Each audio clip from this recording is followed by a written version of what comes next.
Assalamualaikum warahmatullahi wabarakatuh. Kami di sini ingin mempresentasikan tanggung jawab etis dalam pengembangan dan penggunaan AI. Sebelumnya, mari perkenalkan terlebih dahulu. Perkenalkan, saya Najib Yatama. Saya Aditya Rivaldo. Saya ambil video. Oke, kita mulai saja barangkali. Sebelumnya, kita semua pasti sudah tahu AI telah menjadi salah satu teknologi yang paling berpengaruh di saat ini. Dan di berbagai sektor seperti kesehatan, pendidikan, industri, bahkan pemerintahan. Nah, etika AI menjadi penting karena perkembangan teknologi ini tidak hanya membawa sebuah manfaat, tapi juga potensi risikonya sendiri. Oke, kita mulai saja ke mengapa etika AI itu penting, menjadi penting. Nah, kita bahas di disrupsi AI. AI menciptakan sebuah disrupsi teknologi dengan mengoptimalkan pekerjaan manusia.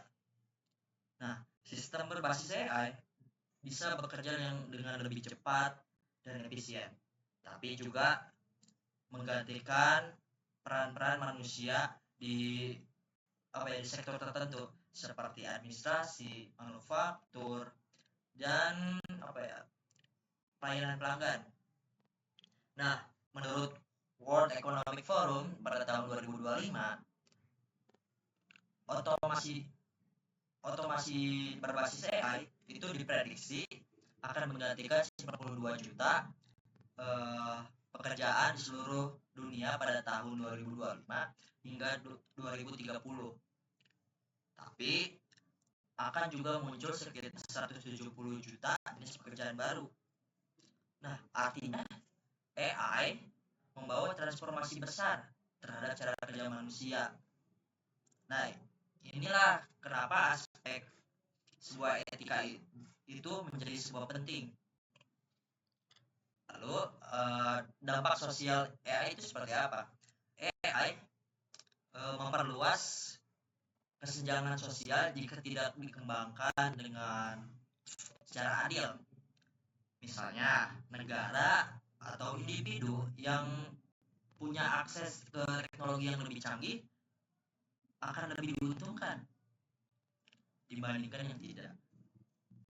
Nah, ada penelitian dari UNESCO di tahun 2021.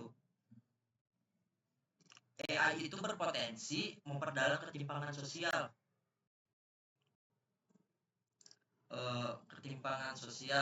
Dan ekonomi jika pengembangnya tidak mengedepankan keterlibatan sosial dan penghormatan terhadap hak asasi manusia. Nah, karena itu prinsip dari FIRE itu menjadi cukup penting dalam etika AI. Dan kita akan membahasnya prinsip-prinsip ini. Nah, lalu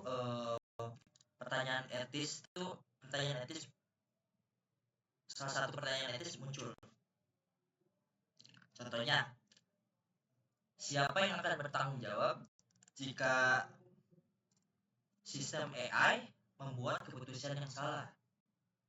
Contohnya, coba bayangkan mobil yang bisa berkendara otomatis tiba-tiba menabrak pejalan kaki.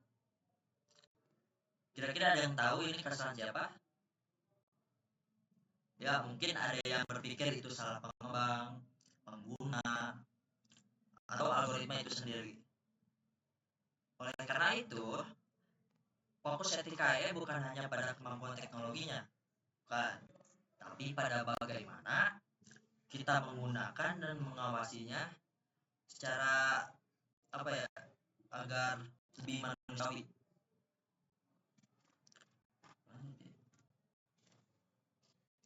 Oke, selanjutnya,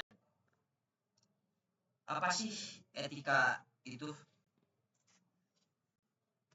Etika secara umumnya jika di bidang filsafat itu membahas tentang apa yang benar dan apa yang salah dalam sebuah perilaku manusia. Nah, jika konteksnya AI, etika AI itu berarti sebuah penerapan prinsip moral dan nilai kemanusiaan dalam semua proses pengembangan, penerapan, dan penggunaan kecerdasan buatan itu sendiri. Nah, lalu kita lanjut di prinsip-prinsip etika AI. Ada berbagai lembaga internasional yang membahas prinsip-prinsip etika AI. Contohnya ada OECD di tahun 2019, ada European Commission 2021, bahkan ada UNESCO di tahun 2021 juga menerapkan sebuah prinsip dasar yang menjadi sebuah pedoman global. Nah, prinsip-prinsip ini bertujuan untuk memastikan sebuah AI dikembangkan secara bertanggung jawab, adil, transparan, dan bahkan lebih manusia gitu secara bahaya ini. Nah, yang pertama kita bahas itu fairness atau keadilan. Prinsip ini menegaskan bahwa AI itu harus bebas dan harus bebas dari sebuah diskriminasi. Algoritmanya tidak boleh menghasilkan keputusan yang bias, contohnya terhadap gender, ras, usia, bahkan latar belakang sosial. Nah, bias ini terkadang muncul dari sebuah data pelatihan yang tidak representatif gitu ya. Karena si AI belajar dari pola data masa lalu yang mungkin sudah mengandung ketimpangan. Contohnya, ada sebuah kasus Amazon Recruitment AI di tahun 2018 di mana sistemnya lebih otomatis menolak pelamar perempuan karena data pelatihan sebelumnya lebih banyak didominasi oleh pria di posisi bidang teknologi. Nah, etika AI membuat si pengembang melakukan fairness check dan audit algoritma untuk memastikan keadilan. Nah, lalu selanjutnya accountability. Prinsip ini menegaskan bahwa tanggung jawab harus tetap berada di tangan manusia atau si pengembangnya. Nah, bukan mesin.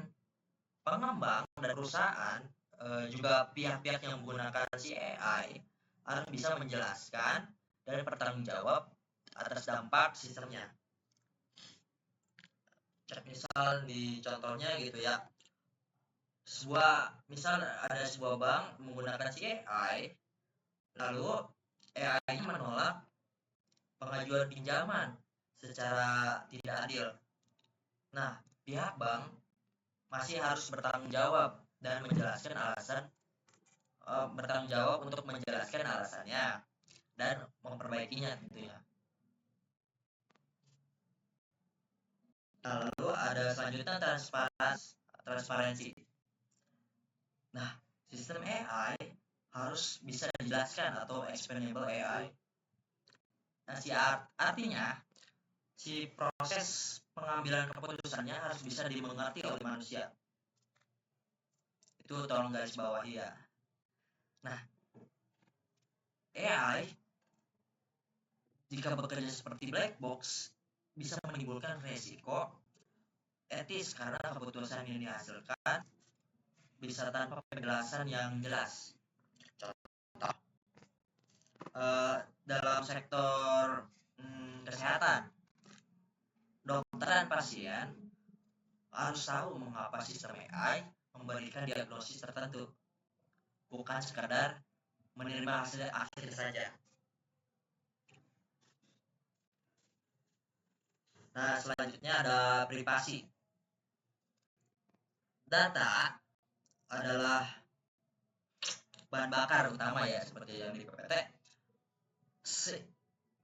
sehingga perlindungan privasi itu jadi salah satu prinsip yang penting, karena pengembang harus bisa memastikan data yang dikumpulkan, disimpan, dan digunakan memiliki izin yang sah, dan tentunya melindungi dari kebocoran. Contohnya ada skandal Cambridge Analytica.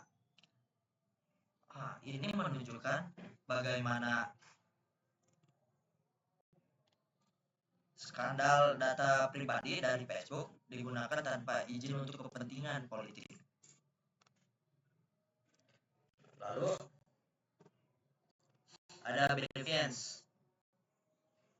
Nah, si prinsip ini berasal dari etika medis sebelumnya, yang kini diterapkan juga pada teknologi. AI harus digunakan untuk kebaikan umat manusia dan tidak menimbulkan bahaya. Contohnya, AI dalam bidang kesehatan bisa digunakan untuk deteksi penyakit. Nah, manfaat ini tentunya bermanfaat bagi masyarakat. Namun, jika digunakan untuk sebuah senjata, maka ini berpotensi melanggar prinsip tidak membahayakan. Nah, dengan kata lain, AI sudah seharusnya memperkuat nilai kemanusiaan, bukan mengancamnya. Oke, sekarang kita lanjut, yaitu ada isu etis dalam AI. Apa sih isu-isu etis dalam AI? Isu-isu etis dalam AI adalah kita masuk ke dalamnya dulu ya. Apa itu etis dalam AI-nya? Etis dalam AI itu perkembangan kecerdasan buatan membawa banyak manfaatnya. Nah, untuk isu-isunya itu adalah biasa algoritmik, ada pengawasan massal, diskriminasi, pengangguran, dan mediasi. Itu ada isu-isunya. Setiap isu itu memiliki dampak langsung terhadap nilai kemanusiaan seperti keadilan, kebebasan, dan hak asasi manusia. Selanjutnya, apa sih itu algoritmik? Biasa algoritmik. Biasa algoritmik adalah AI yang bersikap diskriminatif. Jika ada pelatihan yang digunakan, yaitu tidak netral atau tidak representatif. Lanjut. Karena algoritma belajar dari data historis, AI juga bisa mengulang atau bahkan memperkuat ketidakadilan sosial yang sudah ada. Hal ini juga menunjukkan bahwa bias dalam data dapat menghasilkan keputusan yang tidak adil, terutama jika digunakan dalam hukum, rekrutmen, dan keuangan. Oke, selanjutnya itu ada pengawasan massal. Apa sih itu pengawasan massal? Pengawasan massal adalah teknologi seperti data tracking, memungkinkan pemerintahan atau perusahaan yang melakukan pemantauan data besar pada individu. Lanjut, untuk kasus yang itu ada di Cina, yaitu sistem pengawasan massal yang digunakan pengenalan wajah dan data perilaku warga untuk menentukan skor kepercayaan sosial. Hal ini juga menimbulkan banyak kekhawatiran bagi terhadap penyalahgunaan data pribadi. Selanjutnya, yaitu ada deepfake atau bisa disebut disinformasi.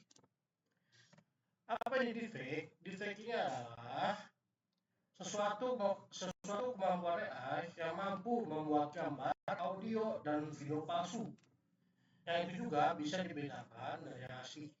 Tentu teknologi ini juga sering digunakan untuk penyebaran hoax, manipulasi politik, atau juga pencemaran nama baik. Contohnya juga ada di beberapa negara video deepfake digunakan untuk menyebarkan informasi politik dan mempengaruhi opini publik. Selanjutnya, yaitu ada pengangguran dan dampak sosial ekonomi. Apa sih itu dalam pengangguran dan dampak sosial ekonomi? AI dan otomatisasi, yaitu menyebabkan pergeseran besar-besaran terhadap dunia kerja. Itu mesin dan algoritma menggantikan banyak pekerjaan yang bersifat rutin dan administratif. Contohnya itu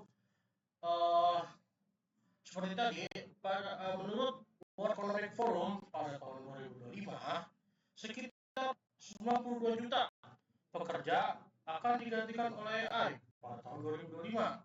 Sementara itu ada 110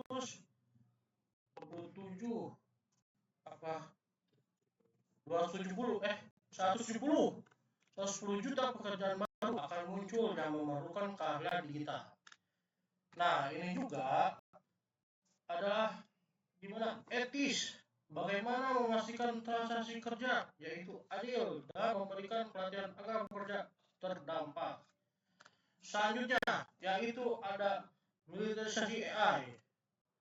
AI juga digunakan untuk membuat secara otonom yang dapat mengambil keputusan, membunuh tanpa mencampur tangan manusia. Contohnya juga ada proyek yaitu nama Lethal Autonomous Weapon atau disingkat dengan LAWS. Yaitu pernah dikritik oleh PBB dan organisasi HAM karena berpotensi menghapuskan tali manusia atas dan mematikan. Selanjutnya ada kerangka etika global. Kerangka etika global ini sering juga berkembang kecerdasan buatan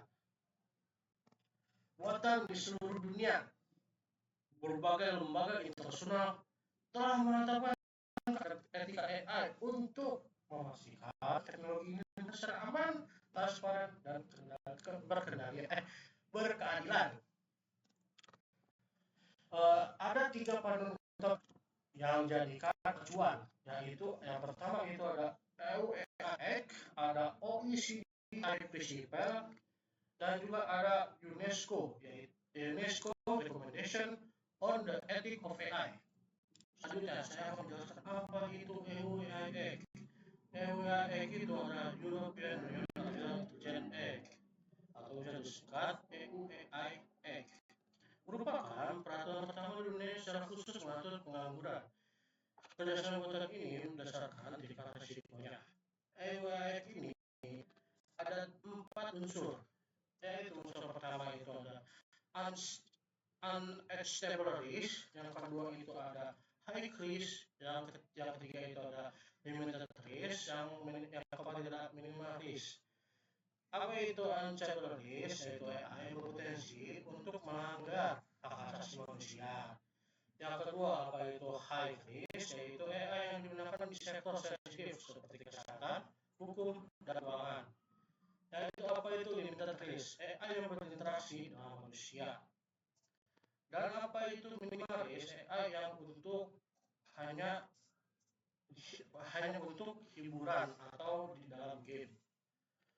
Nah, tujuannya itu untuk menjamin keamanan, keadilan, dan transparansi dalam setiap implementasi AI di wilayah Eropa. Yang kedua, kita lanjut ke OECD AI Principles atau Organization for Economic Cooperation and Development. Apa sih itu OECD AI? OECD AI ini terbitkan pada tahun 2019 mengatakan bahwa pengembangan AI harus memiliki 4 unsur. Yang pertama itu ada inklusif dan berpusat kepada manusia. Yang kedua itu menghormati hak asasi manusia, nilai demokrasi, dan juga nilai supremasi hukum.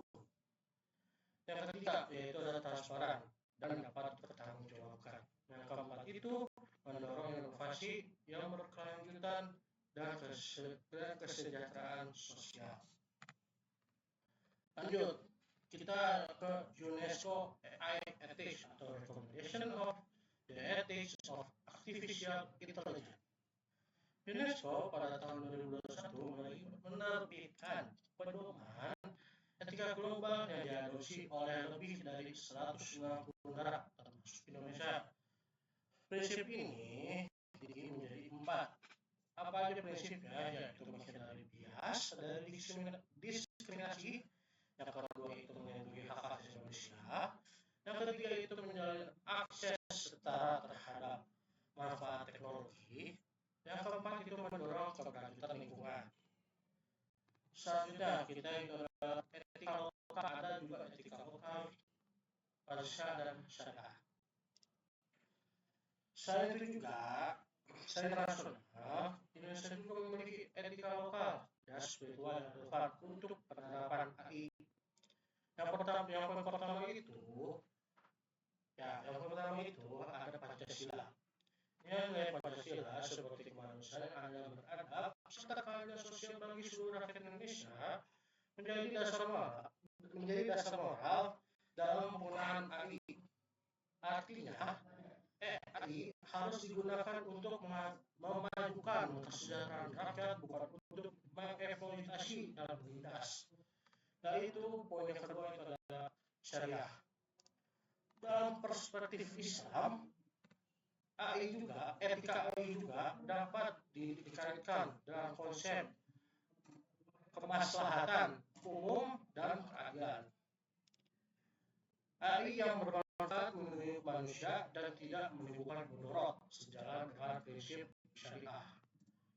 Sebaliknya, AI menimbulkan ketidakadilan atau merusak moral masyarakat bertentangan dengan nilai-nilai Islam.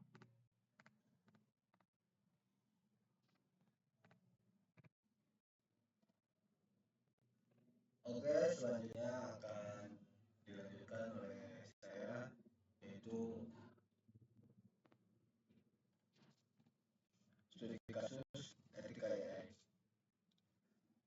Berbagai kasus di dunia nyata menunjukkan bahwa tanpa penerapan prinsip etika yang kuat, kecerdasan buatan dapat memperkuat ketidakadilan, menyebarkan kebencian, atau menimbulkan dampak sosial yang serius. 4 studi kasus berikut menggambarkan pentingnya fairness, accountability, transparansi, dan kontrol manusia dalam setiap tahap pengembangan AI. Di sini ada Kompas, yaitu bias rasial dalam sistem prediksi kriminal. Kompas ini adalah sistem berbasis AI yang digunakan di Amerika Serikat untuk memprediksi tingkat kemungkinan seorang terdakwa akan mengulangi kejahatan. Namun, penyelidik oleh ProPublica pada 2016 menemukan bahwa Kompas lebih sering memberikan skor resiko tinggi kepada terdakwa berkulit hitam. Meskipun data kriminalitas sebenarnya tidak mendukung hal tersebut. Sebaliknya, terdakwa kulit putih lebih sering dikategorikan berisiko rendah. Analisisnya, kasus ini melanggar prinsip fairness, yaitu keadilan atau keterbukaan.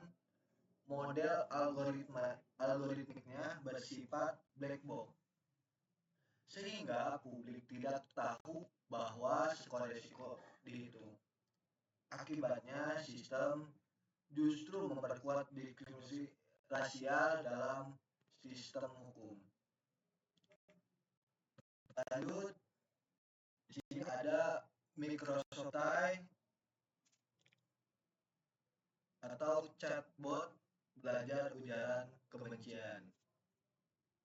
Nah, pada tahun 2016, Microsoft meluncurkan chatbot bernama Tai di Twitter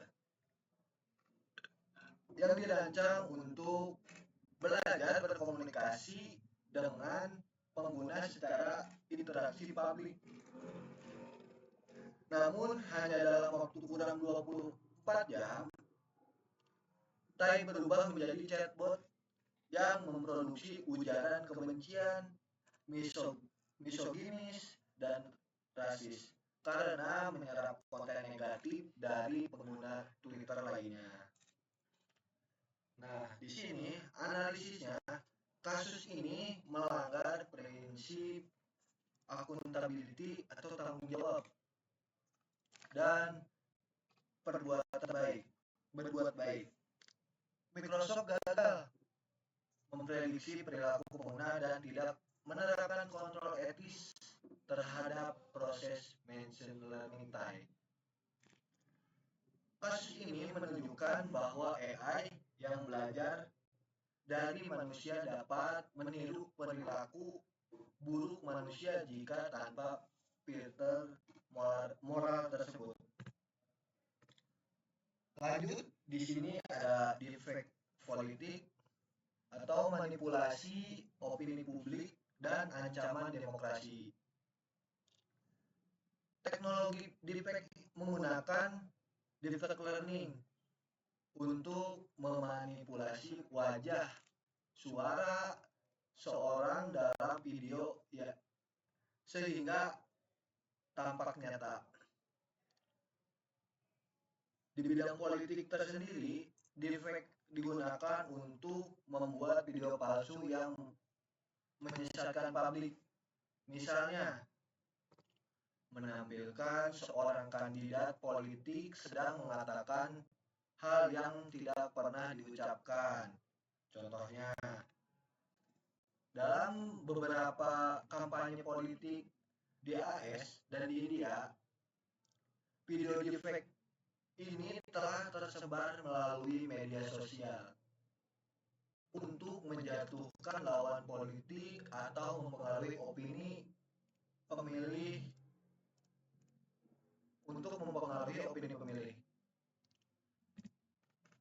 Di sini analisisnya, yaitu kasus ini melanggar prinsip transparansi dan non-malefiensi karena konten palsu berpotensi merusak reputasi dan demokrasi. Teknologi yang seharusnya digunakan untuk hiburan atau edukasi malah disalahgunakan untuk manipulasi politik. Lanjut, di sini ada Amazon Recruitment, yaitu bias gender dalam rekrutmen otomatis. Pada tahun 2018,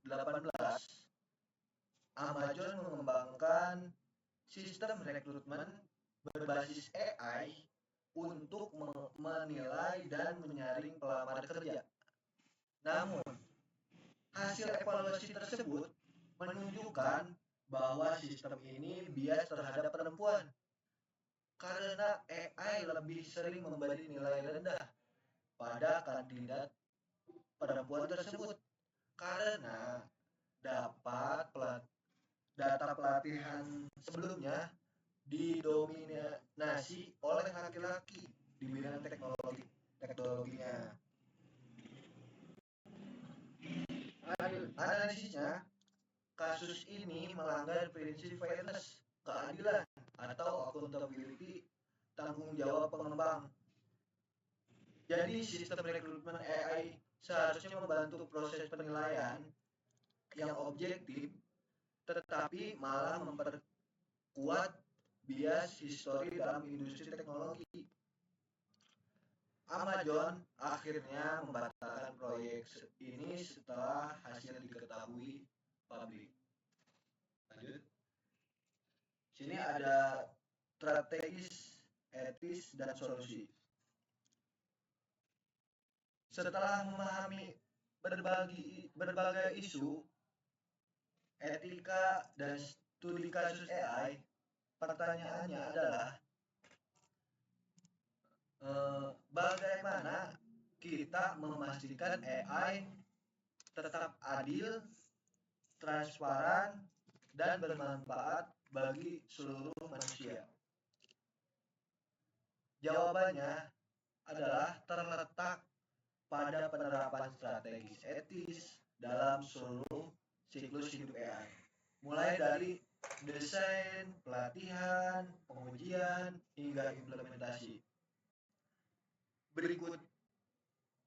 Berikut adalah Berikut 4 strategi untuk disarankan oleh lembaga internasional seperti European Commission pada tahun 2021 dan OECD pada 2019 dan UNESCO pada tahun 2021.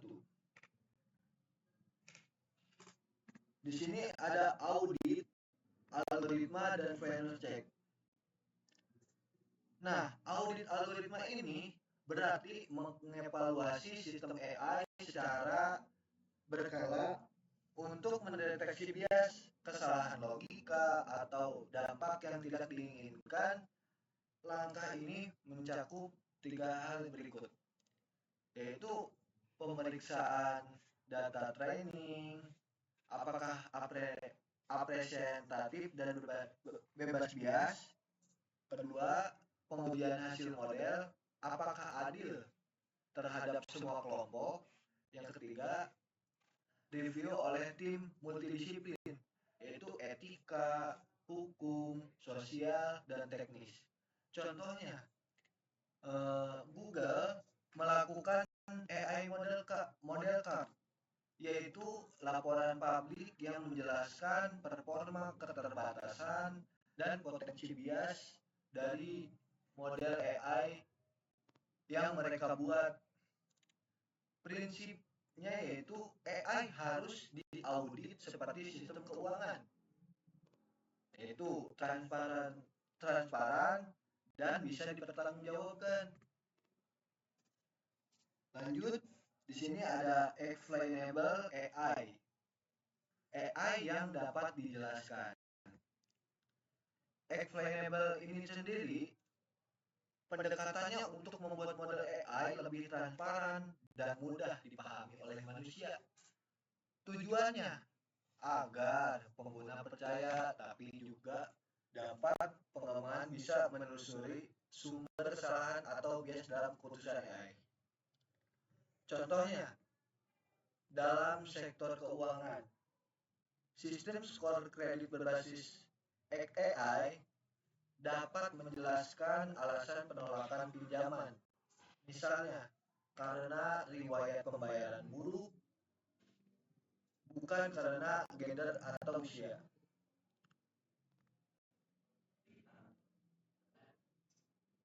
Privacy by design. Konsep privacy by design diperkenalkan oleh ANN Avoukian pada tahun 2011 dan menekankan bahwa privasi pengguna harus dijaga sejak tahap awal perencanaan sistem, bukan ditambahkan setelahnya. Yaitu ada 3 pendekatan yang mencakup privasi by design. Yang pertama, pengumpulan data seminimal mungkin. Yang kedua, menggunakan anonimasi atau enkripsi data sensitif. Yang terakhir, yaitu yang ketiga, memberikan kontrol penuh kepada pengguna atas data mereka. Contohnya adalah aplikasi kesehatan digital seperti Apple Health menerapkan privasi by design dengan menyimpan data di perangkat pengguna dan hanya menggunakan data jika diizinkan. Literasi AI dan kolaborasi antar sektor. Tantangan etika AI tidak bisa diselesaikan oleh satu pihak saja. Diperlukan kolaborasi antara pemerintah, akademisi, industri, dan masyarakat. Selain itu, masyarakat umum juga perlu memiliki literasi AI, pemahaman tentang cara kerjanya, potensi, dan resikonya. Nah, di sini kecerdasan buatan atau AI adalah salah satu inovasi terbesar abad ini. mampu meningkatkan efisiensi, membantu pengambilan keputusan, dan membuka peluang baru dalam berbagai bidang. Namun, di balik potensi luar biasa tersebut, AI juga membawa tantangan etis yang mendalam. Tanpa nilai moral dan kontrol manusia, AI berpotensi memperkuat batas, melanggar privasi, dan bisa juga mengancam keadilan sosial. Oleh karena itu, etika menjadi fondasi utama dalam setiap proses pengembangan dan penerapan AI. Sekian dari kelompok kami. Wassalamualaikum warahmatullahi wabarakatuh.